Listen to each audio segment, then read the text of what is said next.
ជំរាបសួរពុកម៉ែបងប្អូនប្រិយមិត្តដែលកំពុងតាមដានជាមួយនឹងវីដេអូថ្មីចឹងថ្ងៃនេះខ្ញុំបានមានវីដេអូច្រើនទេខ្ញុំបញ្ជាក់ម្លែកពុកម៉ែបងប្អូននៅក្នុងខេត្តរតនគិរីខ្ញុំថ្ងៃទី14 15 16ហ្នឹងហើយគឺមានការលេងបាញ់ទឹកនៅក្នុងខេត្តតែម្ដងហើយឡងពេលនេះគេកំពុងរៀបចំកម្មវិធីសង្ក្រាន្តចូលឆ្នាំថ្មីចឹងណាពុកម៉ែបងប្អូនចឹងពុកម៉ែបងប្អូនដែលគាត់មកពីបណ្ដាខេត្តផ្សេងអាចមកចូលរួមទស្សនានៅក្នុងខេត្តខ្ញុំបានបាទក្រុងបានឡុងខេត្តរតនគិរីចឹងណាពុកម៉ែបងប្អូនហើយទីតាំងដែលគេលេងហ្នឹងគឺចាប់ពីរងមូលក្រុងបានឡុងរហូតទៅដល់នេះ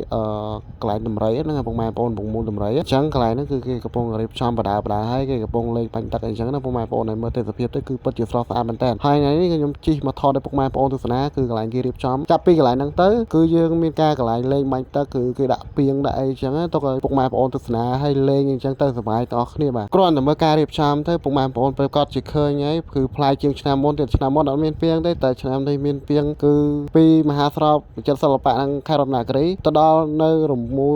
ដំរីចឹងតែខ្ញុំអត់បានទៅដល់រមូលដំរីទេពុកម៉ែបងប្អូនខ្ញុំថតឲ្យពុកម៉ែបងប្អូនទស្សនាកន្លែងហ្នឹងចាំមើលពី3ថ្ងៃទៀតខ្ញុំថតឲ្យពុកម៉ែបងប្អូនទស្សនាទៀតចឹងវីដេអូនេះមានតែប៉ុណ្្នឹងអរគុណជម្រាបលាជួបគ្នាវីដេអូក្រោយ